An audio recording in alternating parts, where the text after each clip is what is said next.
Oi, amantes de casos criminais, como é que vocês estão? Eu sou a Débora e bem-vindos ao Ponto Final Casos Reais. E hoje eu vou contar pra vocês o caso do menino que a família no Rio de Janeiro. E o menino tinha 14 anos. Lembrando que, como eu falei no vídeo anterior de como vai ser os vídeos desse canal, eu vou ler a reportagem e vou olhando pra câmera de vez em quando. Então, se preparem. Aí, você vai parar o vídeo no meio de um caso importante pra defender alguém? Sim, eu vou. Pra quem não sabe, a Record fez uma reportagem essa semana sobre este caso. E inclusive tem uma matéria sobre isso que eu vou contar no caso. Esse menino se inspirou no jogo, que é essa porcaria aqui. Pra quem não sabe, essa coisa que nem deveria ser chamada de jogo aborda assuntos muito pesados que eu nem vou falar aqui, porque de tão pesado que são, o meu vídeo pode cair. E eu não quero que meu primeiro vídeo de true crime caia por causa de um joguinho. Mas enfim, esse jogo é para maiores de 18. O jogo, ele aborda temas sensíveis e coisas que você olha e fica assim, gente, não acredito que isso tá num jogo. Um jogo que era para ser um jogo bonito, virou um jogo para maiores de 18. E eles colocaram na reportagem um vídeo do Goulart, sem censurar o canal dele e falando que ele fez esse vídeo pra simplesmente entrar na cabeça das crianças. Vamos começar que a Record já colocou uma coisa errada falando que o jogo é online. Não, não é online, gente. Eu mesma já vi o vídeo do Bart. Eu vi o vídeo de outros youtubers jogando esse jogo e esse jogo não é online. Esse jogo é aquele famoso jogo de história que tem a pergunta, você vai lá, clica nas opções e ao longo que você for clicando nas opções da história, a história vai se desenvolvendo. É igual aqueles que tinha na Netflix quando a gente era criança. Tinha o Minecraft, tinha Carmen Sandiego, que tem as opções lá e ao longo do tempo vai desenvolvendo a história. A história já tá lá desenvolvida, mas você vai escolher para ver qual caminho você quer seguir. Vocês entenderam como é que é a estática do jogo? Pois é, vocês entenderam. Entenderam? Agora, eu tô tão nervosa que eu tô até errando as palavras. Mas agora a gente vai falar do quê? Do Goulart. Por que o Goulart foi acusado de simplesmente entrar na cabeça das crianças com o vídeo? Porque o pessoal não tem um mínimo de senso e não sabe pesquisar. Para quem não sabe, o Goulart é um dos maiores youtubers do Brasil de games. Ele grava vídeos de história, vídeos jogando jogos. Enfim, ele grava esse vídeo jogando os jogos, explicando a história e a lore desse jogo. História e lore são a mesma coisa, para quem não sabe. Grava tudo bonitinho, perfeitinho, ok. E eles gravaram um vídeo, ele gravou um vídeo sobre esse jogo, dublando o Andy, junto com a Mi Reis, gravando e dublando a Leylay. E pra quem não sabe, gente, os dois estavam gravando e logo no começo do vídeo tem um aviso deste tamanho aqui, falando que o jogo contém conteúdo pesado, contém tal coisa, tal coisa, tal coisa, tal coisa, que ele colocou lá de forma que o YouTube não deixasse que o vídeo caísse, e avisou que esse vídeo ia ter coisa errada. Mas o que acontece? Por conta de uma desinformação de uma televisão, porque os mais velhos assistem isso, não sabem muito bem o que é o YouTube. E aí vai lá, eu já vi vários comentários nesse vídeo de pais e mães deixando as crianças proibindo as crianças de assistirem o Goulart por causa dessa matéria. Porque falaram que o Goulart está gravando um conteúdo que não é para criança. Mas o Goulart em nenhum momento falou que ele é para criança. O Goulart não é para criança, gente. O Goulart é para adolescentes, é para pessoas que têm cabeça forte, é para, inclusive, quem gosta de jogos. Se seu filho de 6 anos tá assistindo um vídeo de End Coffee and Lay e tá jogando esse jogo, minha filha, você tira o celular dele, porque ele tá vendo um conteúdo pesado. Agora, se seu filho é uma criança de 14 anos igual esse menino, que simplesmente não tem cabeça, ou melhor, não tem mentalidade para jogar um jogo desse e nem assistir vídeos sobre esse jogo e entra na cabeça e faz isso com os pais, aí a culpa já não é do Goulart. A culpa é de quem manteve o celular na mão dele. E no caso eu não estou culpando os pais, eu estou culpando qualquer pessoa que estava perto, qualquer responsável dele que estava por perto e simplesmente deixa ele assistir ou jogar esse tipo de coisa. E outra coisa, ele faz isso, ele além de fazer isso tudo, ele teve a capacidade de esconder, ocultar dos pais. E isso eu vou falar isso nessa outra parte de vídeo.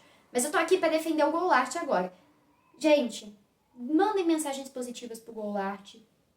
Fale com ele, que ele é um criador de conteúdo incrível.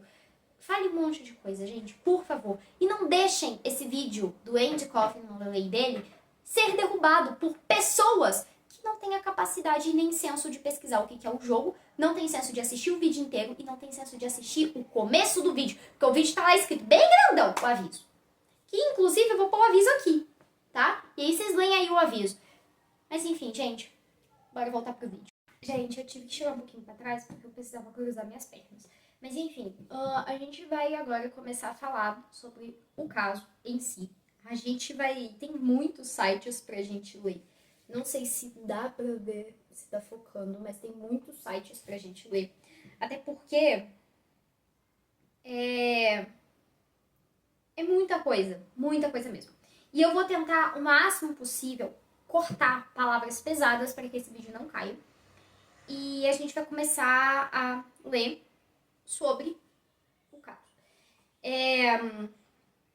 A CNN Brasil fez uma reportagem gigantesca sobre o caso. Enfim, deixa eu ver se eu consigo aqui, aumentar a foto. É essa família do menino, a mãe, o pai, o bebê e o garoto. Aqui tá tampado o rosto do menino, porque o menino é menor de idade. Então não pode mostrar. Mas, de resto, tá tudo aqui. Agora a gente vai ler isso. E, gente, deixem o like, como eu falei no começo. E se vocês gostam, me dê ideias de true crime para fazer os próximos vídeos. Vamos começar aqui. Numa rua residencial tranquila e tipicamente de interior, uma família foi encontrada dentro de casa. A última terça-feira, 24. A tragédia chocou o distrito de Comendador Venâncio, em Itaperuna, no nordeste do Rio de Janeiro. As vítimas são Antônio Teixeira, de 45 anos, enfermeiro, sua esposa Inalia Teixeira, de 37, a cabeleireira, e o filho caçula do casal, Antônio, de apenas 3 anos. O principal suspeito é o filho mais velho, um adolescente de 14 anos que confessou o crime em depoimento à polícia. Gente, não foi revelado o nome do menino, até porque o menino é menor de idade, então não foi revelado nem o nome do menino, nem o nome da namorada. Mas, resumindo aqui, qual foi a motivação do crime? Literalmente foi porque os pais do menino proibiram a namorada, ele, de ver a namorada que mora no Mato Grosso do Sul. Inclusive isso eu vou mostrar na próxima reportagem que eu vou ler pra vocês. Nas redes sociais, a imagem da família era de afeto e união. Em um post feito em homenagem à data de aniversário do garoto, o pai descreveu o filho como companheiro e amigão. E agora, elogiou seu comportamento como aluno exemplar e irmão cuidadoso. Agora, a mesma residência, que parecia como um cenário de momentos felizes, tornou-se palco de uma cena de violência que surpreendeu até mesmo os investigadores mais experientes. Até porque é uma criança, literalmente um pré-adolescente, a família inteira, por conta de uma maluca da internet. Eu tô sorrindo de nervoso, porque o garoto não tem mentalidade pra fazer nada. E ele teve mentalidade pra pegar e fazer isso. E inclusive eu vou falar sobre isso.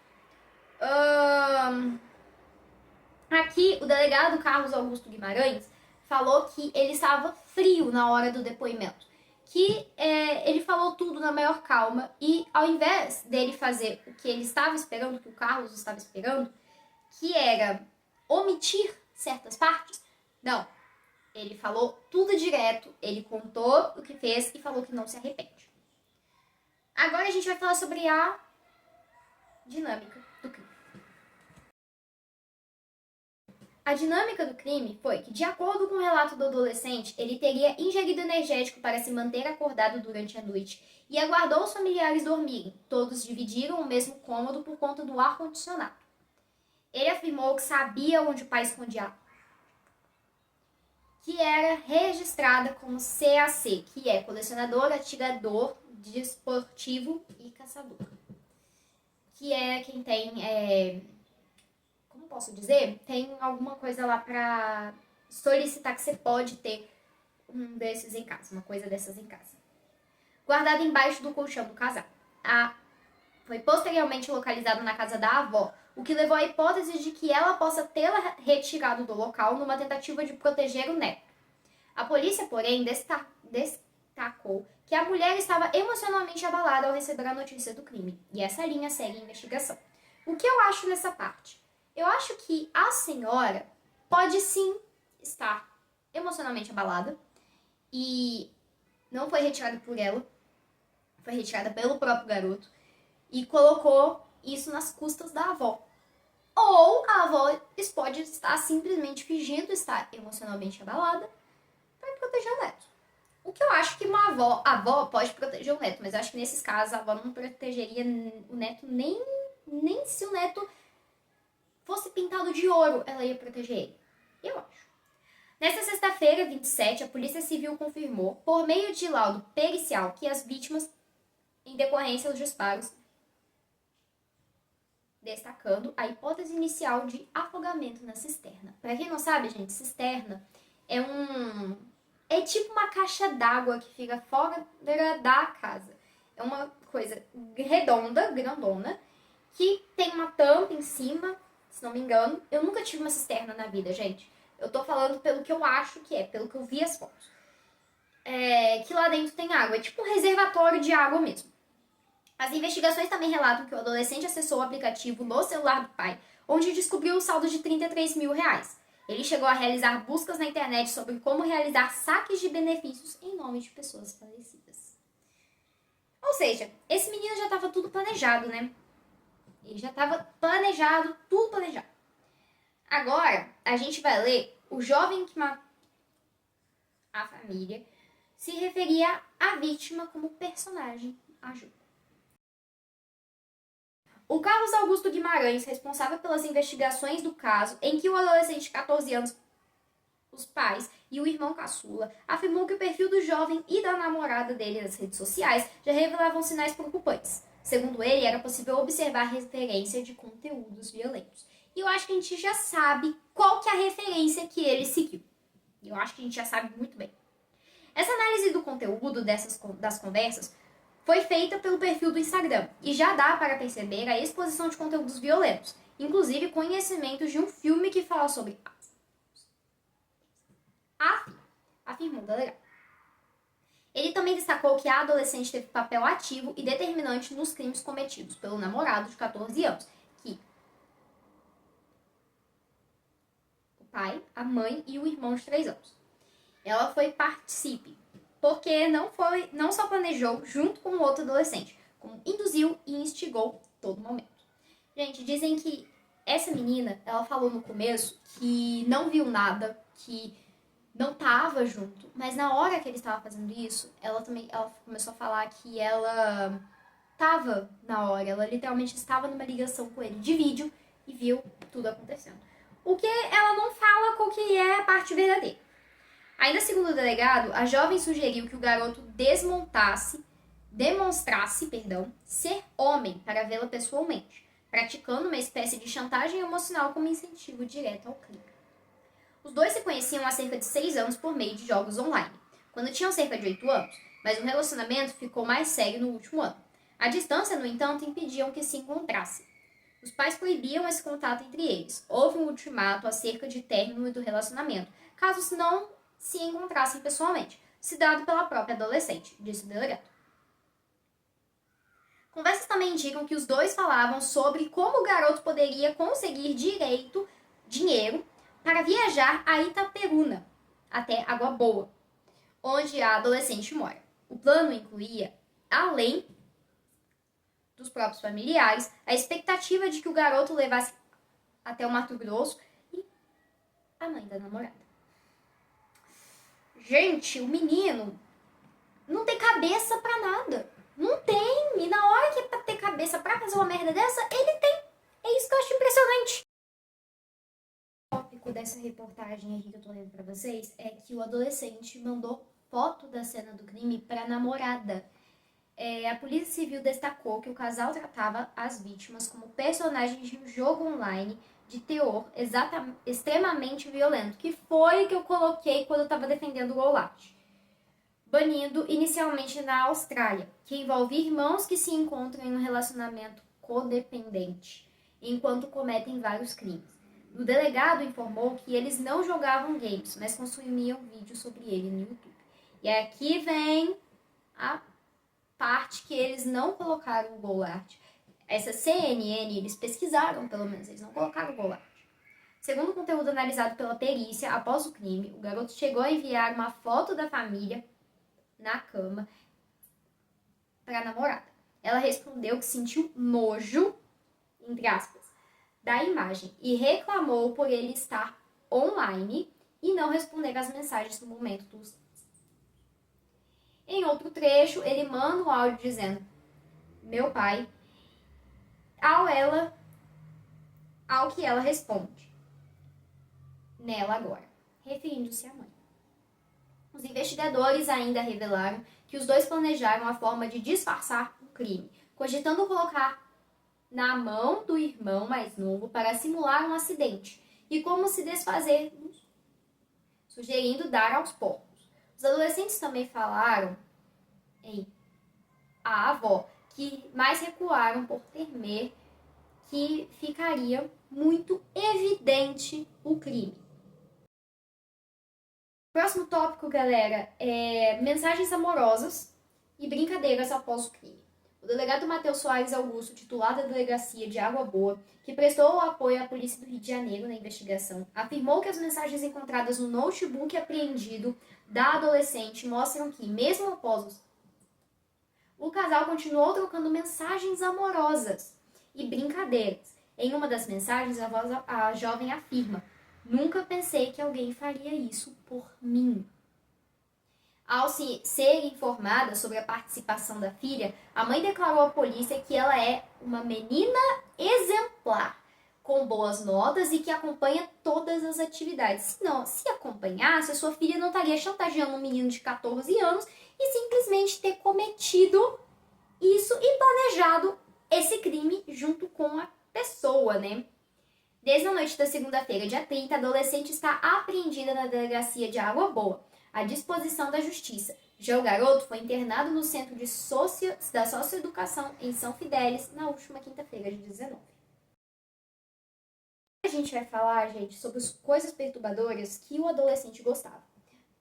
O adolescente, aqui tá dizendo, que ele usava uma rede social falsa com o nome de John Wick, que é um de aluguel interpretado pelo Kanye West, e a conta era utilizada para conversar com a namorada virtual de 15 anos, que também está apreendida pela participação do crime. Em outra plataforma, o garoto publicou um vídeo em homenagem ao personagem Kevin, do filme Precisamos Falar sobre Kevin, protagonizado por Ezra Miller, que retrata a história de um adolescente que fez na escola dele. E aí, o que nós temos na primeira capa, gente? Pois é, pra vocês verem. A polícia também revelou que os dois adolescentes eram fãs do jogo The Coffin of Andy Leyley. O Caixão de Andy e Leyley, como tradução livre. Gente, eu vou falar a verdade pra vocês. Eu odeio o jogo, mas se vocês ouvirem a música que fizeram sobre o jogo, o rap que fizeram sobre o jogo, vocês vão gostar. Eu gostei. É uma das minhas músicas favoritas de rap de jogos. E eu tô falando a real. Mas o jogo é ruim. Eu só não termino a frase, porque senão meu vídeo vai cair. Mas o jogo é horrível, o jogo. Enfim. Um game de horror psicológico com enredo extremo. Dois irmãos em uma relação fazem como os próprios pais e praticam. As mensagens trocadas entre o casal indicam que eles se identificavam com os personagens e discutiam o roteiro do jogo em detalhes. Gente, o jogo todo mundo sabe como é que é. A história e enredo todo mundo sabe. Mas se o jogo não tivesse a parte dos irmãos se relacionando, nada disso estaria acontecendo e o jogo não seria cancelado. Segundo o delegado Carlos Augusto, que conduz a investigação, os materiais analisados pela perícia reforçaram a premeditação do crime e revelaram que a rotina virtual compartilhada entre os dois, marcada por manipulação, É possível perceber a exposição de conteúdos violentos. Precisamos monitorar os jovens o tempo todo nas redes sociais, afirmou o delegado. O adolescente segue apreendido e responde por ato infracional, análogo a triplamente qualificado e... Pessoal, agora eu vou dar minha opinião pra vocês desse caso. Esse caso não tá completamente solucionado, mas o que a gente pode falar sobre ele? A gente pode falar que o menino não tem cabeça pra fazer as coisas. O menino é facilmente manipulado. E a menina de 15 anos sabe disso. A menina de 15 anos, ela é manipuladora, enquanto o menino é facilmente manipulado. Então, a confusão toda foi por causa dessa garota. Essa garota fez isso, manipulou o menino. E a mãe dela ainda confia nela. O que eu acho que depois que isso tudo for revelado, realmente com provas e tudo pra a mãe dela vai, acho que, abolir essa decisão. Enfim, pessoal, foi isso. Espero que vocês tenham gostado do vídeo. Se inscreve no canal. E o próximo vídeo provavelmente vai ser do caso da Nicole, que ainda também não está completo, porque aconteceu recentemente. Mas eu vou contar apenas o que foi abolido por enquanto. E caso tenha alguma atualização sobre o caso desse menino aqui, eu vou deixar lá no meu TikTok, que vai estar na descrição do canal. E é isso, gente. Espero que vocês tenham gostado. Um grande abraço para vocês, amadores de casos criminais. E é isso.